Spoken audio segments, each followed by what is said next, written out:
Hello students, स्वागत है पुनः नवीन सुबोध पब्लिक उच्च माध्यमिक विद्यालय खेड़ली के प्लेटफॉर्म पर। अभी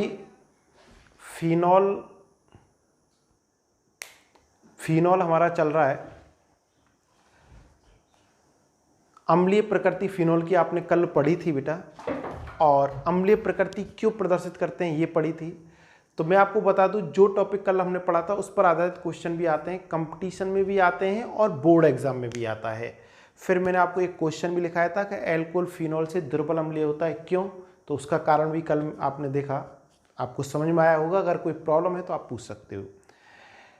इसमें रासायनिक गुण हम फिनॉल की पढ़ रहे हैं, फिनॉल पढ़ रहे हैं अपन, और रासायनिक गुण में हम पढ़ रहे थे OH समूह के H के कारण होने वाली अवक्रियाएं पढ़ रहे थे। उसमें पहली अवक्रिया हमने पढ़ी धातुओं से क्रिया, ठीक है। और धातुओं से जो क्रिया पढ़ी उसमें आपने देखा कि सोडियम धातु से कराएं, एल्युमिनियम धातु से कराएं तो लवण बनता है, हाइड्रोजन गैस मुक्त होती है। इसके अलावा NaOH के साथ भी करवाई थी हमने, और उसमें भी धातु फिनॉक्साइड का निर्माण हुआ था, और वो अपक्रिया उसकी अम्लीय प्रकृति को प्रदर्शित करती थी। हमने आपको बताया अम्लीय गुण क्यों प्रदर्शित करते हैं, ब्रोंस्टाइड अम्ल होते हैं क्योंकि प्रोटॉन त्यागते हैं, त्यागने की प्रवृत्ति क्यों है, ये सारी आपको बता चुके हैं। इसके बाद आप देखिए, इसी में दूसरी अपक्रिया है H के कारण होने वाली अपक्रियाओं में। पहली तो धातुओं से क्रिया हो गई, दूसरी है इसमें एस्टरीकरण। सेम अपक्रिया फिनॉल जैसी है भैया।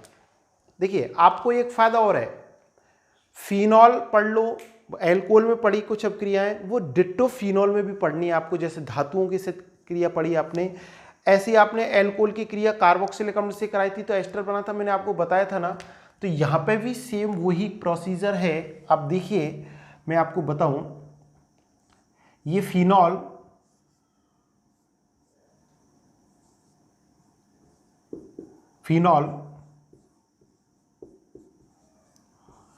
और फिनॉल की क्रिया कार्बोक्सिलिक अम्ल से करवाएं।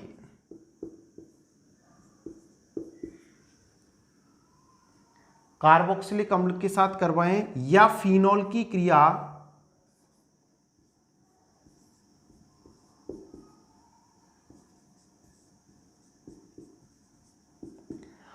अम्ल एनहाइड्राइड से करवाएं।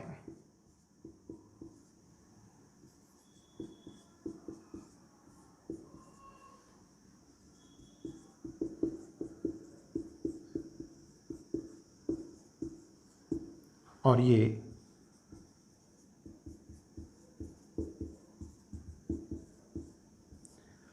अम्ल एनहाइड्राइड के साथ करवाओ या अम्ल क्लोराइड के साथ करवाओ, जैसे आपने एल्कोहल में करवाई थी।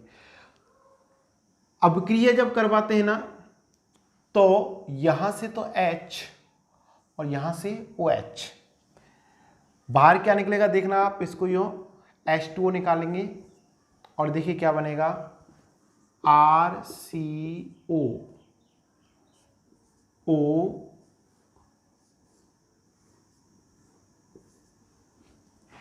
अब आप देखो ये कौन है, एस्टर है। एस्टर का नामकरण मैंने आपको बताया था, एस्टर का नामकरण वैसे 11th में आपने पढ़ा है कि एस्टर ये होता है भाई,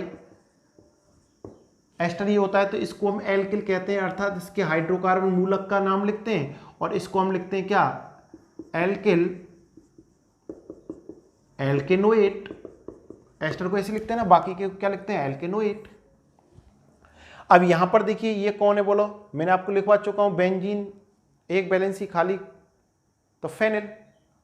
बेंजीन से एक वैलेंसी छोड़ दें, एक हाइड्रोजन निकाल दें बेंजीन में से, तो एक संयोजकता मुक्त रहेगी, तो इसको क्या कहते हैं, फेनिल। और ये क्या बन गया, पूरा एल्केनोएट। तो इसका नाम क्या हो जाएगा, फेनिल एल्केनोएट। बोलो बात समझ में आई कि नहीं आई? इसी प्रकार अच्छा अभिक्रिया H2SO4 की उपस्थिति में संपन्न होती है।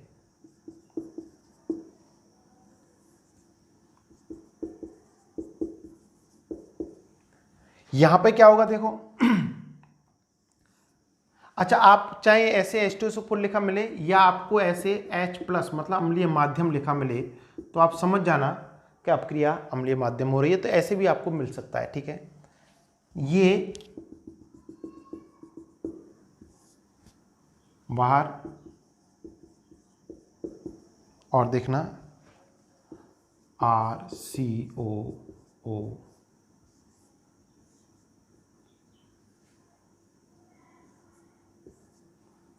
फेनिल एल्केनोएट एस्टर, क्या बनता है? एस्टर।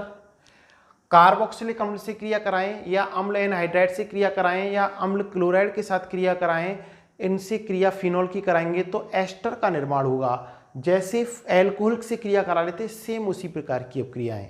आपको देखिए रटने वाली कोई बात नहीं है, सेम क्रिया है। ठीक है, आपको और रिवीजन भी हो रहा है साथ साथ में। आप अगर जो पढ़ाते हैं उसको पर डे आप पढ़ते रहें, 6-7 दिन का जब इकट्ठा हो जाए तो एक बार पूरे का रिवीजन आप करें, आपको बड़ा आनंद आएगा। साथ के साथ इनसे संबंधित क्वेश्चन भी आप करते रहें। ठीक है, तो लिखिए, आप लिखिए जब फिनॉल की क्रिया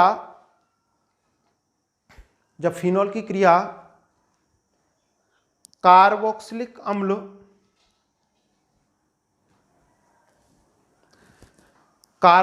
अम्ल या अम्ल एनहाइड्राइड, कार्बोक्सिलिक अम्ल या अम्ल एनहाइड्राइड या अम्ल क्लोराइड के साथ करवाई जाती है, या अम्ल क्लोराइड के साथ करवाई जाती है, तो एस्टर का निर्माण होता है। तो एस्टर का निर्माण होता है।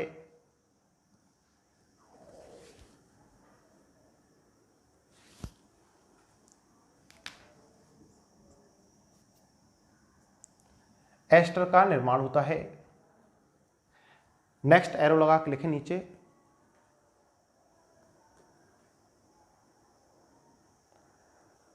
फिनॉल की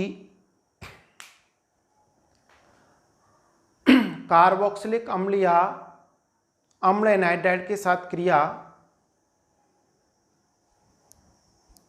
फिनॉल की कार्बोक्सिलिक अम्ल तथा अम्ल एनहाइड्राइड के साथ क्रिया सांद्र सल्फ्यूरिक अम्ल की उपस्थिति में करवाई जाती है। सांद्र सल्फ्यूरिक अम्ल की उपस्थिति में करवाई जाती है, जबकि अम्ल क्लोराइड की क्रिया प्रीडीन क्षार की उपस्थिति में करवाई जाती है।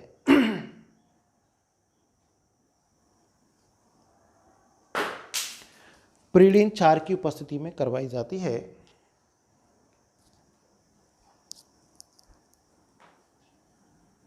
ये दोनों अपक्रिया बता रहे हैं अभी, आप दोनों अपक्रिया लिखें।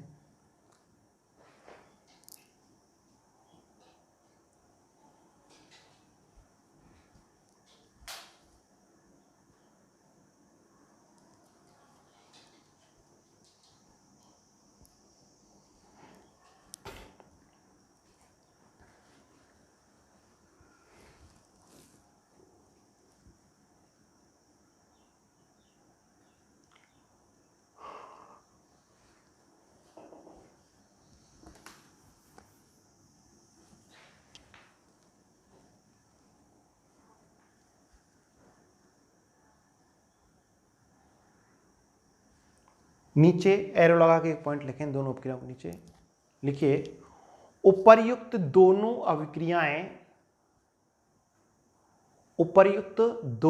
अभिक्रियाएं उत्क्रमणीय रूप से संपन्न होती हैं।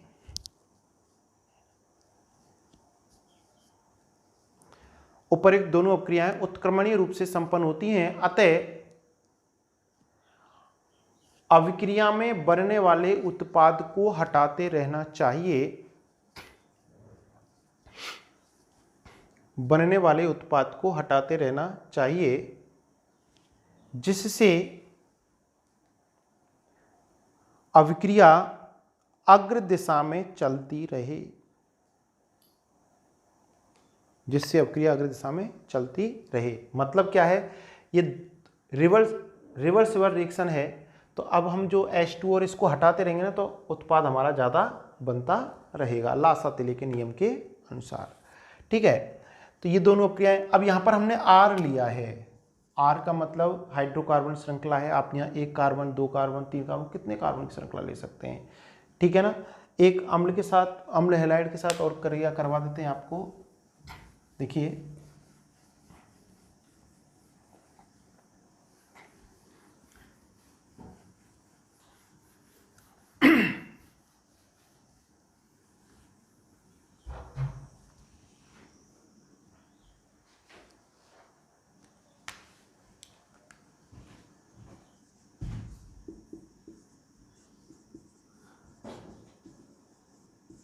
अम्ल क्लोराइड अभिक्रिया प्रीडिन क्षार की उपस्थिति में होगी, तो यहाँ से HCl बाहर जाएगा और देखना क्या बनेगा, RCOO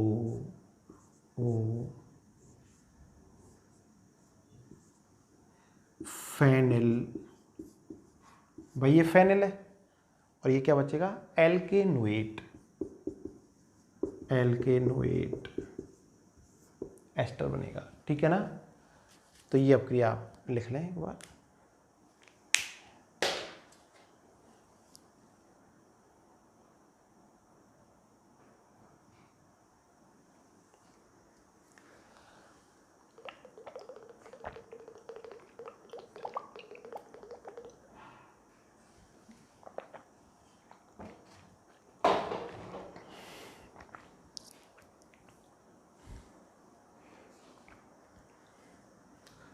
लिख लिया।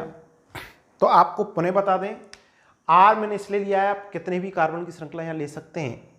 अब यहाँ पर इसी अभिक्रिया में यदि मैं बात करूँ आपसे, देखिए ये अभिक्रिया आपने लिखी ली है।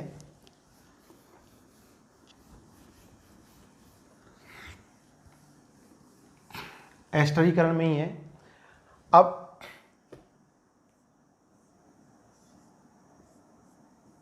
ये फिनॉल है हमारा और इसकी क्रिया स्पेशल ये एसिटिल क्लोराइड के साथ करवाएं। एसिटिल क्लोराइड इनका सामान्य नाम है, ये CH3COCl इसका सामान्य नाम है एसिटिल क्लोराइड। इस समूह को एसिटिल कहते हैं हम, CH3C+O, इसको हम क्या कहते हैं, एसिटिल। ठीक है। अभिक्रिया प्रीडिन क्षार की उपस्थिति में होगी। ठीक है ना। ये H इस Cl को लेकर, अब यहां पर फिक्स हो गया है, फिनॉल की क्रिया किससे करा रहे हैं, एसिटिल क्लोराइड से। फिक्स है एसिटिल क्लोराइड से। अब जनरल तो एस्टरीकरण अभिक्रिया है ही ये, ठीक है ना। लेकिन यदि स्पेसिफिक हमने एसिटिल क्लोराइड ही लिया तो क्या होगा आपको पता है, ये हाइड्रोजन यहां से जाएगा और हाइड्रोजन के स्थान पर कौन आएगा, CH3CO एसिटिल समूह आएगा। तो CH3COO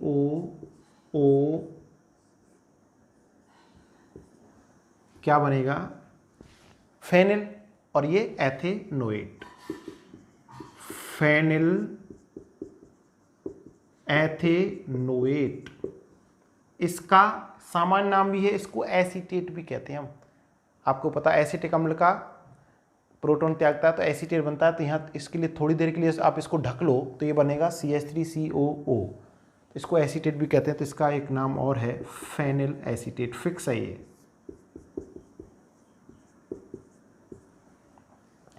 अगर फिनॉल की क्रिया फिक्स हमने ले लिया, अम्ल क्लोराइड कौन सा ले लिया, एसिटिल क्लोराइड ले लिया, फिक्स एसिटिल क्लोराइड, तो फेनिल एसीटेट बनेगा। और इसी प्रकार यदि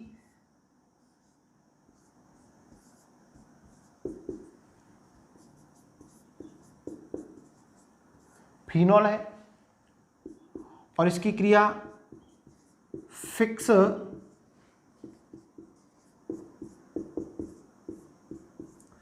इसको कहते हैं एसिटिक एनहाइड्राइड्स का सामान्य नाम,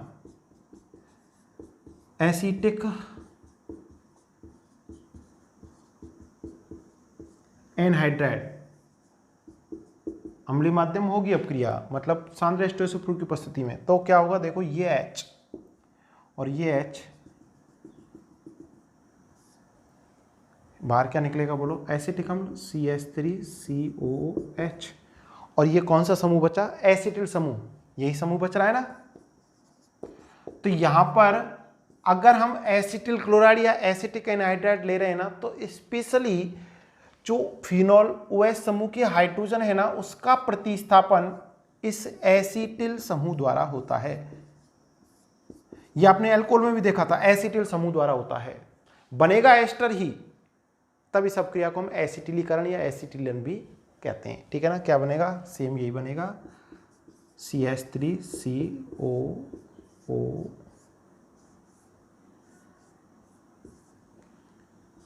फेनिल एसीटेट। बात समझ में आई कि नहीं आई? ठीक है, तो एरो लगा के आप लिख ले। देखिए, यदि फिनॉल की क्रिया, यदि फिनॉल की क्रिया एसिटिल क्लोराइड या एसिटिक एनहाइड्राइड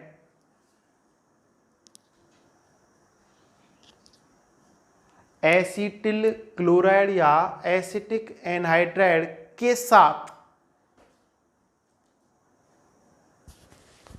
के साथ करवाई जाए तो OH समूह की हाइड्रोजन का प्रतिस्थापन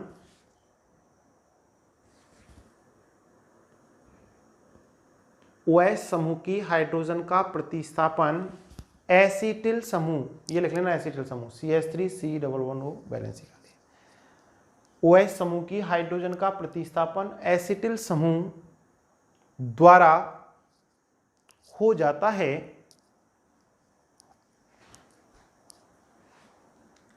तथा फेनिल एसीटेट, फिक्स है ये, यही बनेगा इस अपक्रिया में, फिक्स उत्पाद बनेगा ये फेनिल एसीटेट, ब्रैकेट में लिखना, एस्टर का निर्माण होता है।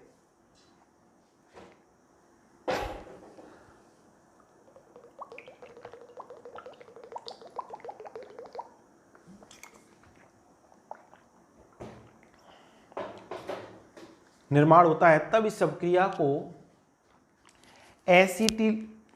अपक्रिया को फिनॉल का एसिटिलीकरण या एसिटिलन कहा जाता है। एसिटिलीकरण या एसिटिलन कहा जाता है। ये अपक्रिया लिख लें आप दोनों।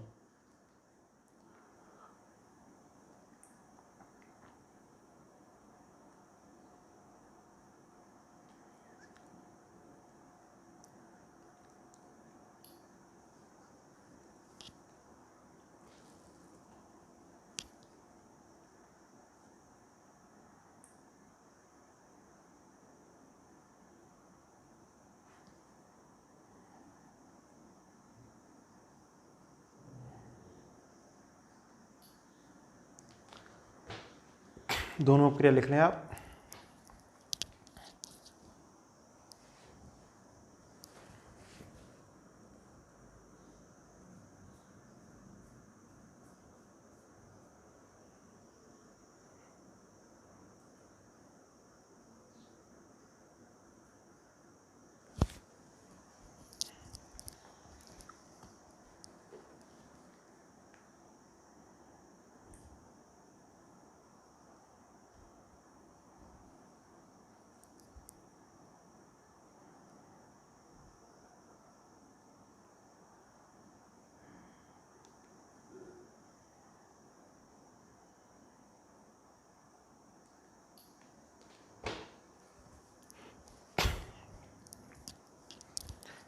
ठीक है बेटा,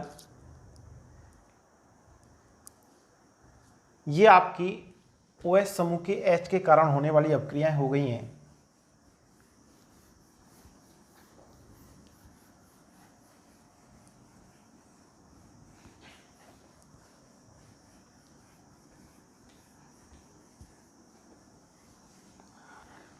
नंबर 2 लिखो आप इसमें,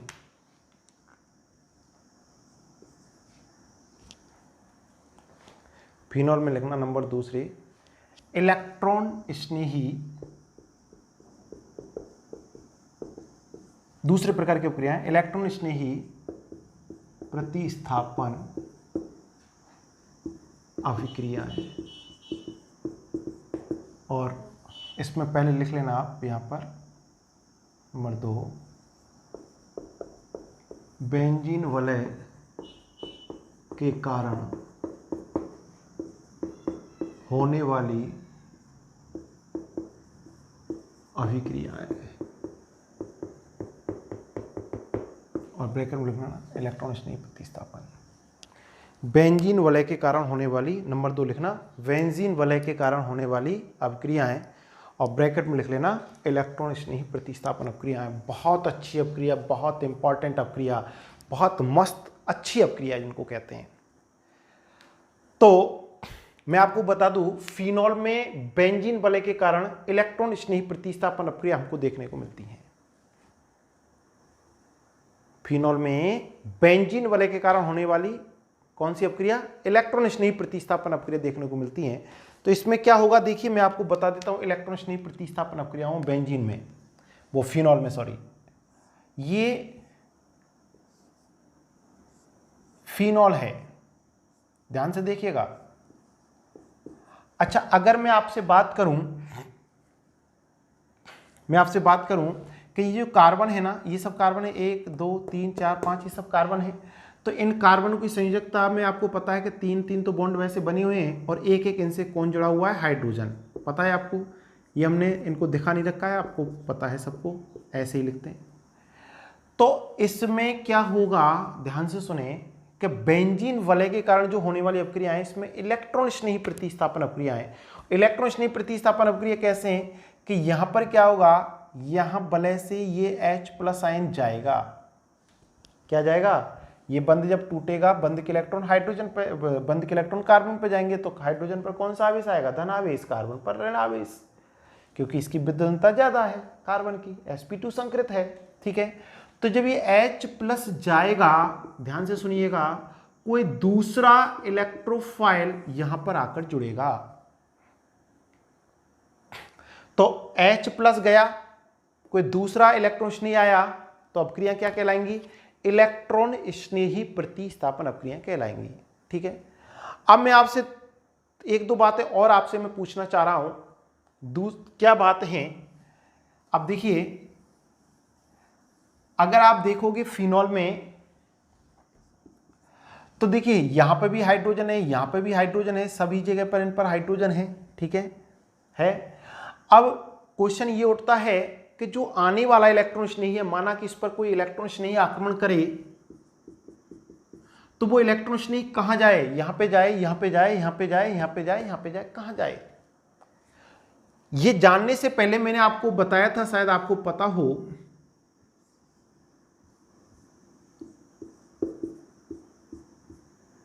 द्विप्रतिस्थापी स्थितियों के बारे में मैंने आपको बताया था, जैसे 1 2 3 4 5 6। तो मैं बात करूं तो पहली दूसरी स्थिति को हमने क्या कहा था? ऑर्थो। ये पहली और दूसरी कौन सी स्थिति है? ऑर्थो, ठीक है। और आप और सरल तरीका से इसको देखना चाहें, जैसे आपने इसको क्रमांकन कर दिया, तो इधर से किया है, तो देखिए कि पहली और दूसरी स्थिति पर यदि कोई प्रतिस्थापी हो, 2 समूह हो, तो वो ऑर्थो स्थिति पर होते हैं। अब यहां होगा गुरुजी, एक यहां और एक यहां होगा, जब एक यहां और एक यहां होगा ना, तो क्रमांकन इधर से होगा।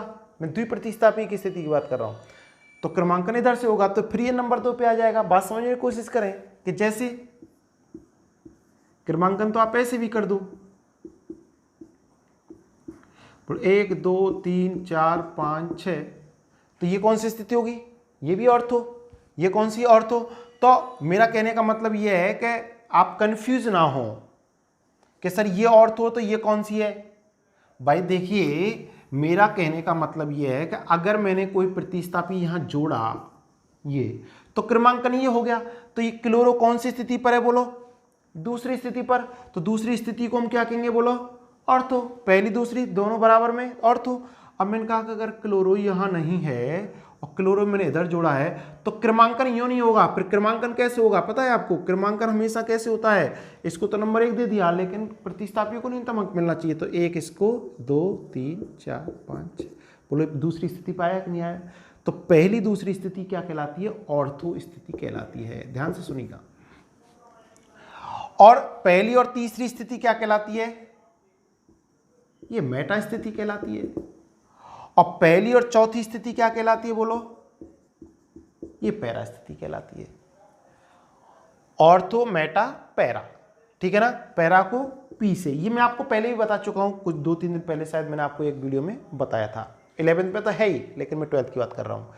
तो अब आपसे मैं पूछना चाह रहा हूं क्या बातें कि इलेक्ट्रॉन स्नेही प्रतिस्थापन में भाई हाइड्रोजन यहां से भी जा सकता है, यहां से भी जा सकता है, यहां से भी जा सकता है, यहां से भी जा सकता है, यहां से भी जा सकता है। कौन सी स्थिति से जाएगा? दूसरी बात मैं कहूं कि जो इलेक्ट्रॉन स्नेही है ये आक्रमण करेगा, ये आक्रमण कहां करेगा? यहां करेगा कि यहां करेगा कि यहां करेगा? भाई अब मैं आपसे एक बात पूछूं, प्यासा कहां जाएगा? कुएं के पास। प्यासा कहां जाएगा? कुएं के पास। तो प्यासे का मतलब क्या है? ये इलेक्ट्रॉन स्नेही है भाई, इसको क्या चाहिए? इसको इलेक्ट्रॉन चाहिए। इलेक्ट्रॉन स्नेही क्यों? स्नेही माने चाहने वाला, जिसके पास इलेक्ट्रॉनों की कमी है। तो ये इलेक्ट्रॉन स्नेही कहां आक्रमण करेगा? जहां इलेक्ट्रॉन घनत्व ज्यादा दिखेगा। अब ये कौन सी स्थिति है बोलो? ऑर्थो। ये कौन सी है? मेटा। ये कौन सी है? पैरा। ये भी ऑर्थो हो गई, ये मेटा हो गई, ये पैरा। तो अब 3 स्थितियां हैं फिनॉल में, एक ऑर्थो है, एक मेटा है, एक पैरा है। तो ये आने वाला इलेक्ट्रॉन स्नेही ऑर्थो स्थिति पर आक्रमण करेगा, OH की ऑर्थो स्थिति पर आक्रमण करेगा, या OH की मेटा स्थिति पर करेगा, या OH की पैरा स्थिति पर? कौन सी स्थिति पर करेगा? इसको देखने के लिए मैं आपसे कल की क्लास के बारे में कुछ पूछना चाहता हूं।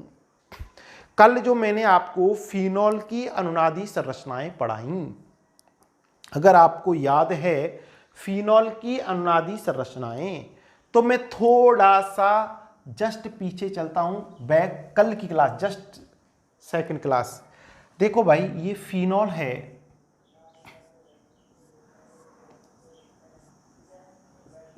ये कौन है? फिनॉल है भैया। Phenol double bond, single bond, lone pair अनुनाद होगा।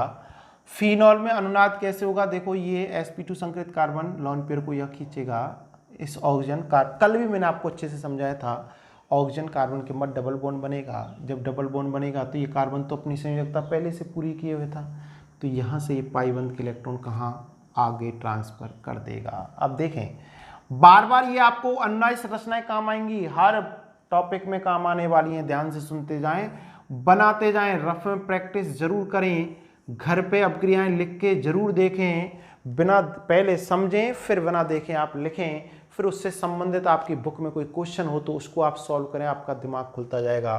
तो देखिए क्या होगा, ये होगा भाई ऑक्सीजन पर प्लस, यहाँ माइनस। कल ही कराइए। आपको पता है किसी भी परमाणु पर कोई भी आवेश क्या होता है? अस्थायी।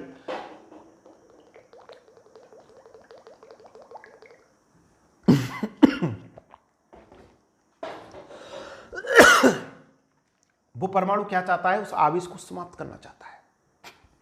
तो ये कार्बन इन बंद के इलेक्ट्रॉनों को आगे ट्रांसफर कर देगा। तो इस कार्बन के मध्य कौन सा बॉन्ड हो जाएगा? Double bond. तो ये कार्बन पाई बंध के इलेक्ट्रॉनों को क्या करेंगे? आगे ट्रांसफर करेंगे। कुछ ऐसा होगा, देखना।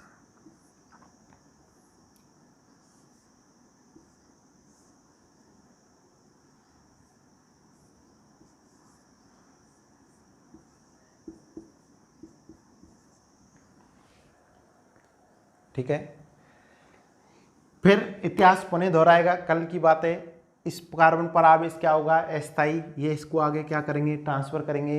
तो इस कार्बन के बाद डबल बॉन्ड होगा। ये कार्बन तो अपनी संयोजकता पहले से पूरी किए हुए था, तो ये क्या करेगा? ये कार्बन इस पाई बंध के इलेक्ट्रॉन को आगे ट्रांसफर कर देगा इस कार्बन पर। धीरे धीरे आपको अन्नायी संरचनाएं बनाना बिल्कुल आ जाएगा। आप समझ समझ के इनको बनाने की कोशिश करें। ये देखिए, और अन्नायी संरचना में आपको पता है अनुनाद में क्या है कि ये जो संरचनाएं लगातार एक दूसरे में परिवर्तित होती रहती हैं, ये चलता रहता है। अब देखो ये कहाँ जाएगा, यहाँ, और ये यहाँ।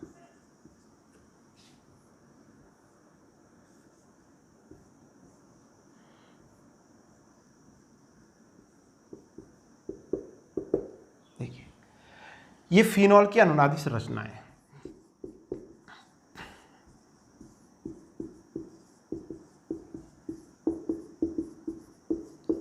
अब देखिए अब मैं आपसे अगर ध्यान से आपसे पूछूं कि फिनॉल की अनुनादी संरचना है, फिनॉल में अनुनाद संरचना हमेशा संरचना एक दूसरे में परिवर्तित होती रहती है। अब इसमें अगर मैं पूछूं कि आप देखो, अब बेंजीन वलय पर इलेक्ट्रॉन स्नेही का आक्रमण होगा। अब आक्रमण कहां होगा? ऑर्थो स्थिति पर, पैरा स्थिति पर, मेटा पर कहां होगा? तो मैंने आपको कहा आक्रमण वहां होगा जहां इलेक्ट्रॉन घनत्व ज्यादा होगा। और इलेक्ट्रॉन घनत्व कहां ज्यादा होगा वो हम किससे देख रहे हैं? अनुनाद से देख रहे हैं। तो आप देखिए कौन सी स्थिति बोलो, यहाँ इस कार्बन पर ऋणावेश है, ये OH से कौन सी स्थिति पर है? ऑर्थो स्थिति पर, पहली दूसरी है। ये कौन सी स्थिति है बोलो? 1 2 3 4 कौन सी स्थिति है? पैरा स्थिति है। ये कौन सी है बोलो? 1 2 ऑर्थो स्थिति है।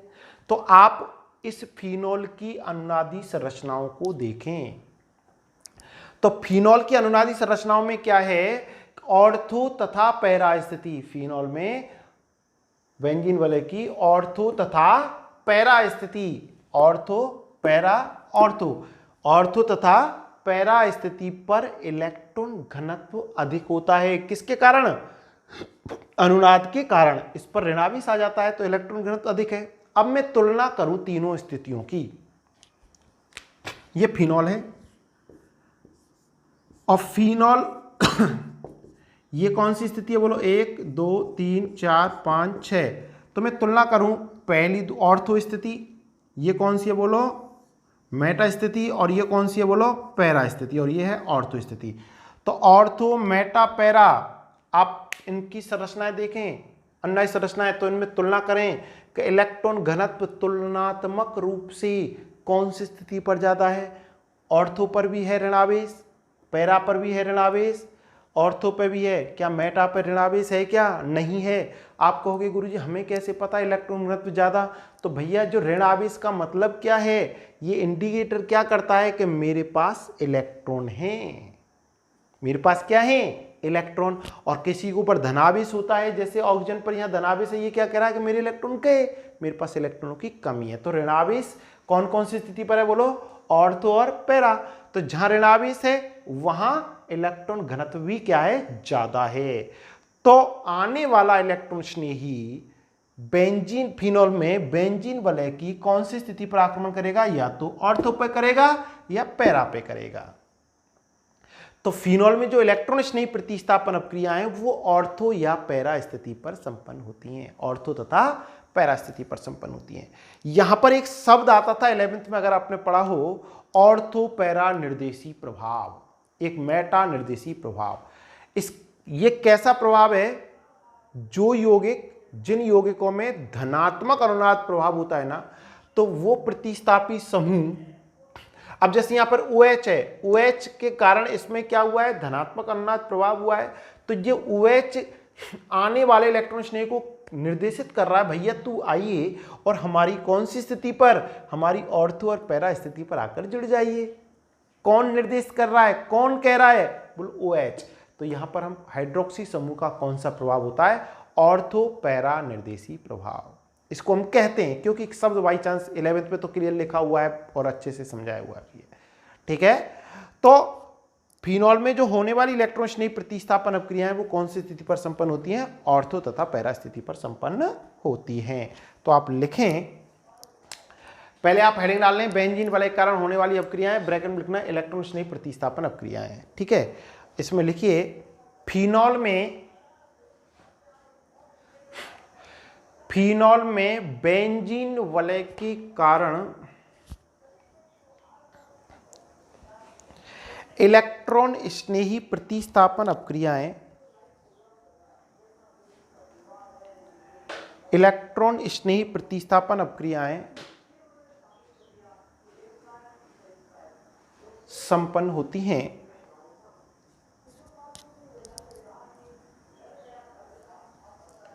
नेक्स्ट लाइन लिखो,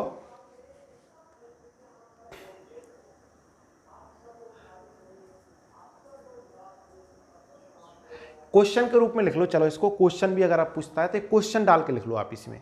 क्वेश्चन लिखें, फिनॉल में होने वाली इलेक्ट्रॉन स्नेही प्रतिस्थापन अपक्रियाएं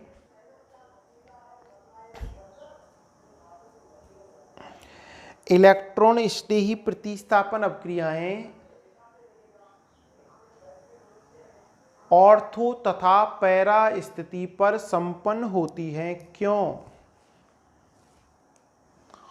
ऑर्थो तथा पैरा स्थिति पर संपन्न होती हैं क्यों?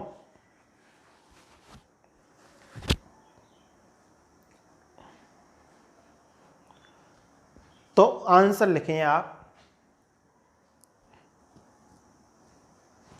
लिखो, फिनॉल की अनुनादी संरचनाओं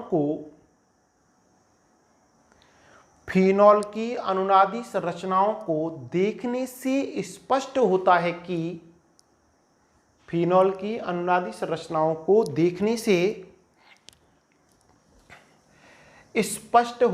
कि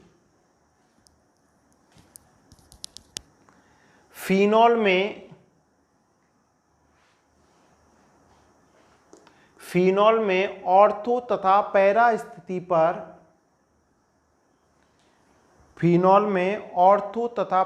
स्थिति पर ऋण आवेश आ जाता है। ऑर्थो तथा पैरा स्थिति पर ऋण आवेश आ जाता है, अर्थात इलेक्ट्रॉन घनत्व बढ़ जाता है।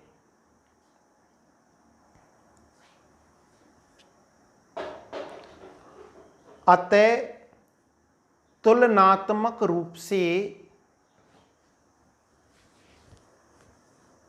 मेटा स्थिति की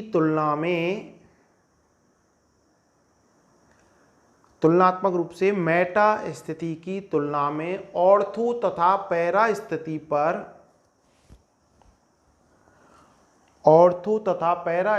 पर इलेक्ट्रॉन घनत्व अधिक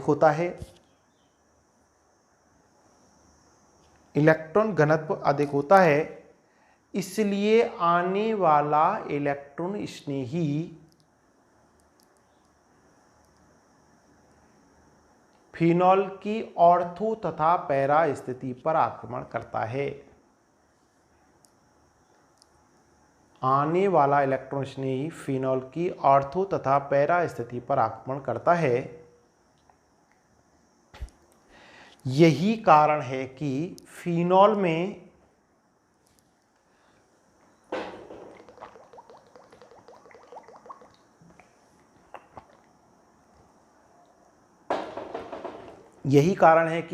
में होने वाली इलेक्ट्रॉन स्नेही प्रतिस्थापन अपक्रियाएं ऑर्थो तथा पैरा स्थिति पर संपन्न होती हैं।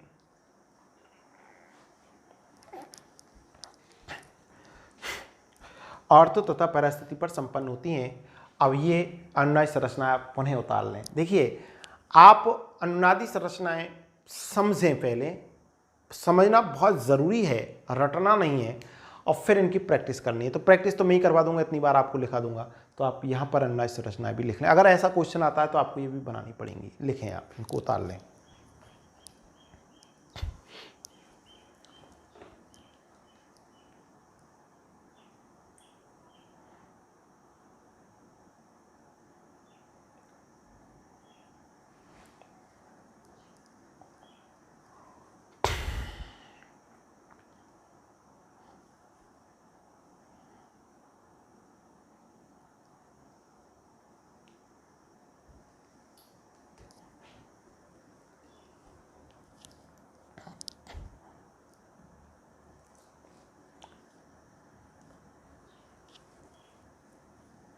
लिख लिया बेटा।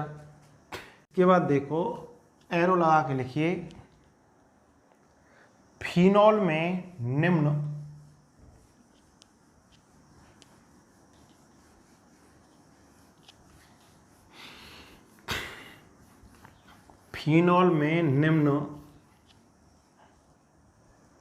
इलेक्ट्रॉन स्नेही प्रतिस्थापन अपक्रिया देखने को मिलती है।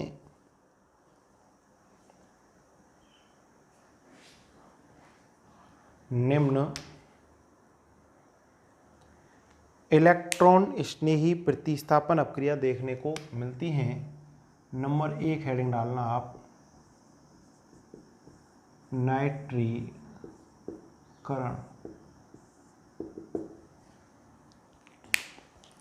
नाइट्रीकरण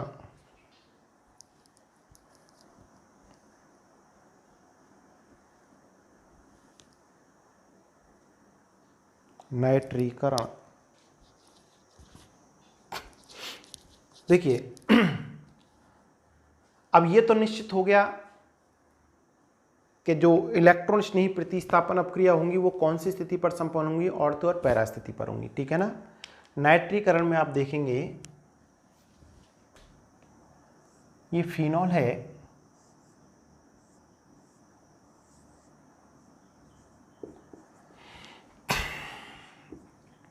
अब फिनॉल की ऑर्थो स्थिति कौन सी है, ये, तो यहां पर अपन H को ऐसे लिख सकते हैं, सब जगह लिख सकते हैं, लेकिन जब जरूरत है वहां हम दिखा रहे हैं आपको। और ये कौन सी स्थिति है, पैरा। फिनॉल, इसकी क्रिया नाइट्रिक अम्ल से कराते हैं, नाइट्रिक अम्ल को लिखते हैं अपन HNO3, ठीक है। तो इसको अपन ऐसे भी लिख सकते हैं HONO2, क्योंकि ये इनकी संरचना होती है, ध्यान रखना, ठीक है ना। तो HNO3 को हम कैसे लिख सकते हैं, HONO2। तो फिनॉल की जो क्रिया है वो नाइट्रिक अम्ल HNO3 के साथ करवाते हैं 298 केल्विन ताप पर। फिनॉल की क्रिया 298 केल्विन ताप पर तनु नाइट्रिक अम्ल के साथ करवाते हैं। अब तनु नाइट्रिक अम्ल के साथ करवाएंगे ना, तो देखो ये कैसे टूटेगा, माइनस और इस पर प्लस। अब आक्रमण कौन करेगा, NO2 प्लस आक्रमण करेगा, यहां पर कौन टूटेगा, देखो ये। अब यहां से देखें आप, अब ये जो NO2 प्लस है या तो कहां जाएगा, इस ऑर्थो स्थिति पे जाएगा, और या कहां जाएगा, पैरा स्थिति पे जाएगा। दोनों कंडीशन पे जाने की संभावना है, लेकिन एक बार में एक जगह ही जाएगा, या तो ऑर्थो पे जाएगा या पैरा पे जाएगा, ठीक है ना। तो क्या होगा, ये OH तो या तो यहां से H को लेगा और या H को, अब इसको आप यूं हटा दें, थोड़ा सा आप ऐसे भी लिख सकते हैं सीधे। देखिए वो तो मैंने आपको समझाने के लिए बताया था, इसको तोड़ा कैसे, NO2 पर प्लस और OH पर माइनस, ठीक है ना। तो या तो ये कहाँ जाएगा, NO2 प्लस इस ऑर्थो स्थिति पर, या जाएगा इस पैरा स्थिति पर। बाहर क्या निकलेगा, H2O, और देखिए क्या बनेगा, कंडीशन प्रोबेबिलिटी ये है कि दोनों उत्पाद बनेंगे, ये ऑर्थो पे जाएगा और पैरा पर भी जाएगा। तो इसका नाम क्या होगा, नाइट्रो कौन सी स्थिति पर है इसके, ऑर्थो, तो ऑर्थो नाइट्रोफिनॉल। और ये कौन सा बोलो, पैरा नाइट्रोफिनॉल। ऑर्थो नाइट्रोफिनॉल और पैरा नाइट्रोफिनॉल, ठीक है ना, दोनों बनेंगे। अब आपके दिमाग में ये नहीं आना चाहिए बच्चों कि यहां पर हमने फिनॉल का एक अणु लिया, HNO3 का एक अणु लिया, यहां पर ये दो अणु आपको दिख ऐसे रहे दो अणु, लेकिन आप सुनिए कि इसमें फिनॉल की कुछ मात्रा पर तो HNO3 कौन सी स्थिति पर आक्रमण करेगा, ऑर्थो पर, तो उससे क्या बन जाएगा, ऑर्थो नाइट्रोफिनॉल। और कुछ मात्रा पर कौन सी पे करेगा, पैरा पर, तो उससे क्या बन जाएगा, पैरा नाइट्रोफिनॉल। बात समझ भाई, मतलब क्या है, जैसे माना कि हमने एक मोल लिया फिनॉल का और एक मोल लिया HNO3 का, तो मेरा कहने का मतलब कि 3/4 मोल पर तो पैरा स्थिति पर आक्रमण किया और 1/4 मोल पर ऑर्थो स्थिति पर, तो कुल मिला के जितना इधर है उतना ही बनेगा, लेकिन यह दो प्रकार का उत्पाद बनेगा, ऑर्थो नाइट्रोफिनॉल भी बनेगा और पैरा नाइट्रोफिनॉल भी बनेगा, ज्यादा पैरा नाइट्रोफिनॉल बनता है, ठीक है। फिर सुन लें, ऑर्थो और पैरा पे ही क्यों जा रहे हैं, तो मैंने आपको अभी बताया था कि अनुनाद के कारण ऑर्थो और पैरा पर इलेक्ट्रॉन घनत्व ज्यादा होता है। आपके दिमाग में, कई बच्चे के दिमाग में ये आ सकता है गुरुजी अन्नाज संरचना में तो यहाँ पे भी तो ऋणावेश था। बेटा ये ऋणावेश यहाँ हो या यहाँ हो, है दोनों ये ऑर्थो स्थिति, तो अब OH H यहाँ से जाए या यहाँ से जाए, उत्पाद तो यही बनेगा। मतलब आप कंफ्यूज, क्योंकि कुछ बच्चों का आता है बाद में कैसा भी ऐसे, तो समझने की कोशिश की। तो ये आपको पहली अपक्रिया है नाइट्रीकरण, इसमें आप लिखिए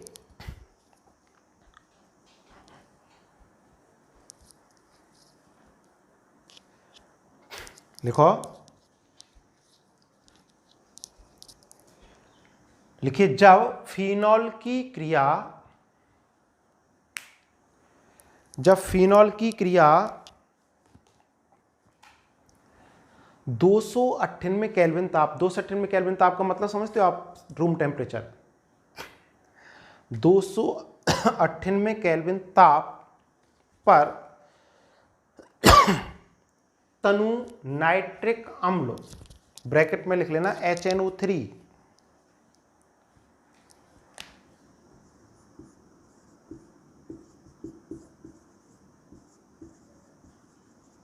तनु नाइट्रिक अम्ल के साथ करवाई जाती है तो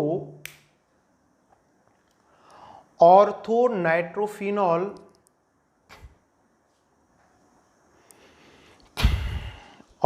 नाइट्रोफिनॉल तथा पैरा नाइट्रोफिनॉल का निर्माण होता है। ऑर्थो नाइट्रोफिनॉल तथा पैरा नाइट्रोफिनॉल का निर्माण होता है।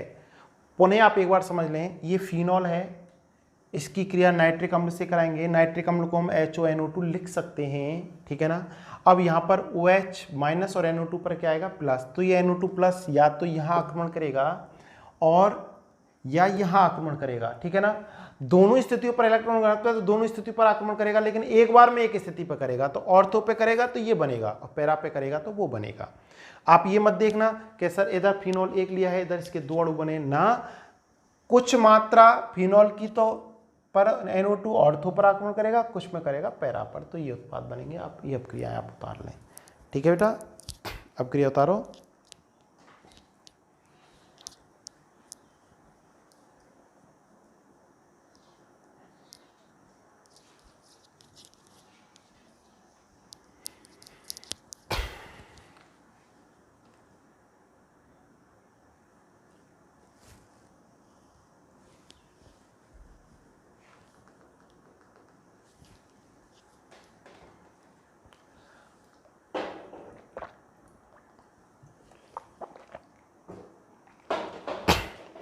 तो बात समझ में आ गई।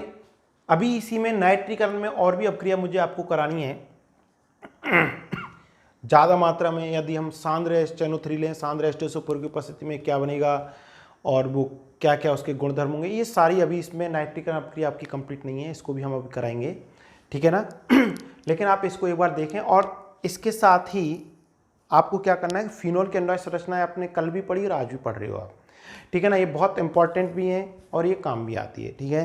तो यहाँ पर इलेक्ट्रॉन स्नेही प्रतिस्थापन अपक्रिया ऑर्थो पैरा स्थिति पर क्यों होती है, तो वो अनुनाद के कारण, और उसके कारण मैंने एक छोटी सी अपक्रिया भी आपको कराई है। बाकी का हम आपको कराएंगे, एक अपक्रिया और है वो नेक्स्ट कल कराएंगे, ठीक है बेटा। ये लिख लें आप, और थैंक यू। एक मिनट रहने दो।